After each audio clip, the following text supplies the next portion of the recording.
If this team wins, that team holds on, then this team is in. We've all done the scenarios for our own team. Well, Virginia Tech and North Carolina doing battle in Chapel Hill this afternoon. Well, the Charlotte 49er basketball team was dealt its second bit of bad news before they've even tipped off the season. Following an MRI, sophomore forward KJ Sherrill has suffered a lateral meniscus tear in his left knee and is projected to miss 8 to 12 weeks. I've gone as Maxwell the Pig. I've got the Geico name tag as an employee of Geico. And yeah, this is pretty much the end of my career right here, wearing a pig costume live on the air. Could it get any worse? That was the question many Panther fans were asking after Sunday's loss to New Orleans. Well, the answer is a resounding yes. Star running back D'Angelo Williams was placed on injured reserve this morning, still trying to heal from a strained arch in his foot. There's going to be some issues in the offseason. D'Angelo becomes a free agent. We'll have to see. We did hear from him tonight. He said he's doing okay. He's on the mend.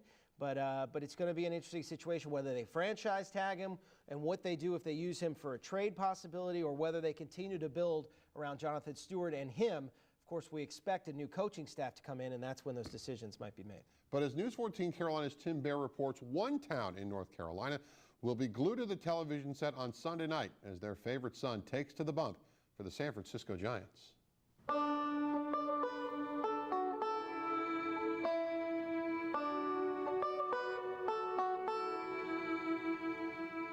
This field at South Caldwell High School in Hudson, North Carolina, is the site where one player's dream became reality, where hard work actually paid off and talent shined above all others.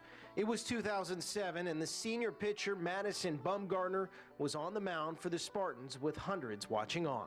Madison pitched a gem of a game like he always seemed like he always did, and just the crowd, the atmosphere that was here was unbelievable. I mean, I still remember people sitting up on the bank up there, up on the hills there, down the fence line. Stadium was full. So full, in fact, that baseball coach Jeff Parham had to rope off the section behind home plate so the 20-plus scouts could take their spot with radar guns to see the high schooler hit 97 miles per hour. For 4 years, Madison Bumgarner called this dugout home, playing here for South Caldwell High School, pitching as one of their aces and getting them to a state championship in 2007. Coach Parham's office is covered with memorabilia from that season when his group made it back to the state championship after losing in 2006. He made sure they knew what was on the line. I knew the pressure was on me as well to win a state championship with this bunch of kids I had, the talented bunch I had. And I told Madison, I said, you know, what separates the great from the good, I said, is a ring. They won that ring, but maybe more impressive, Bumgarner was selected 10th overall in the Major League Baseball draft by the San Francisco Giants. And nearly 3 years later, he is in their starting rotation, set to take the mound in Game 4 of the World Series on Sunday night. You have to pull for him, you know what I mean? He's a local boy, and where he's at makes you proud where you're from. And that's exactly what's happening. Hundreds of T-shirts sporting his high school number on the front and his Giants number on the back have been sold to students at the school. Even the littlest fans have jumped on board. Micah, turn around and model your shirt. Bumgarner is 1-0 in the postseason, having appeared in 3 games so far for the Giants. But despite playing on the sport's biggest stage, the 21-year-old hasn't let the success go to his head. Honestly, he hasn't changed. I mean, he's still the same young man that when I coached and talking to him that day, you know, he's still that humble young man that I'm very proud of. From the South Caldwell High School baseball diamond to the Fall Classic, he's done something the whole town of Hudson can be proud of. For News 14 Carolina, I'm Tim Baier. The Duke Blue Devils trying to get one in the win column in conference play, but a tough task seeing as they were on the road at Virginia Tech, a program they've lost their last 9 against. Lane Stadium, one of the more intimidating environments to play in, one of the best venues in college football. Tyrod Taylor finding success in the air early on, going to Andre Smith, the tight end, for the touchdown, his 4th TD of the season, 7-0 Hokies. Then on the ground, Ryan Williams back in the lineup after 5 weeks out for the Hokies, plunges in for the score. Another short yardage situation a little later on for the Hokies, and they would take advantage. Darren Evans this time dives into the end zone, getting the score. It was not the Blue Devils' day. One more for good measure. Taylor making some time, rolling out to his left, tells his receiver Darrell Roberts, hey, just go deep, I'll throw it to you. Connects for the score. Duke blown out 44-7, the final from Blacksburg. In Charlotte, it was homecoming for Johnson C. Smith. Golden Bulls hosting St. Augs.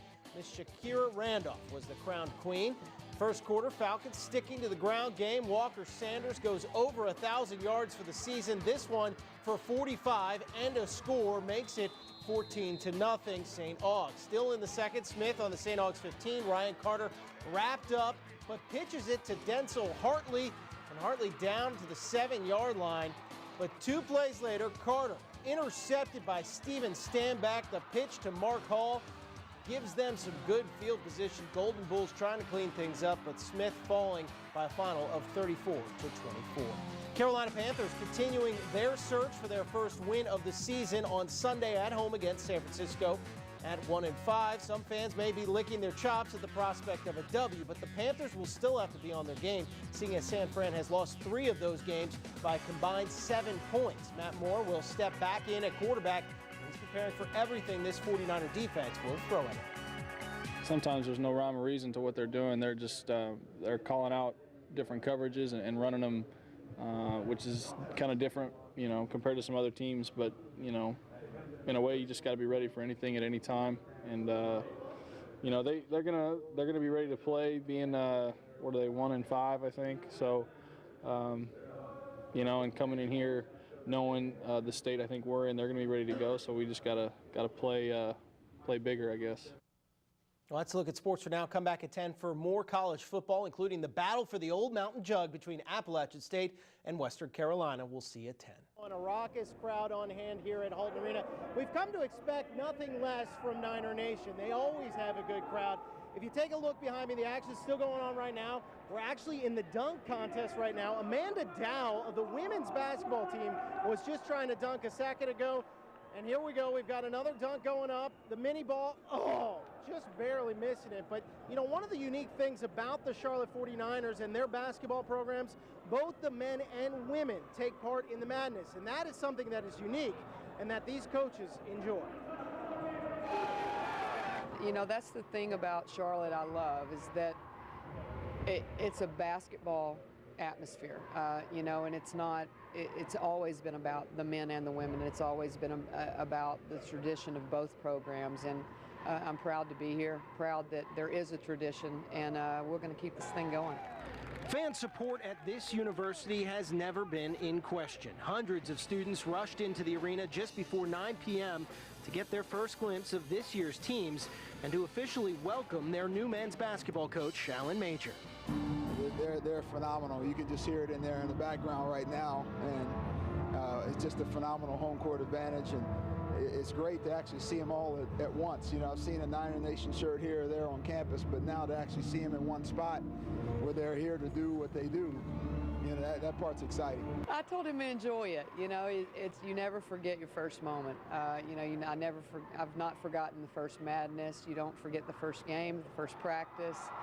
All this is memorable for him, and he's been great to work with, and I think the fans are going to like what they see as far as his team is concerned.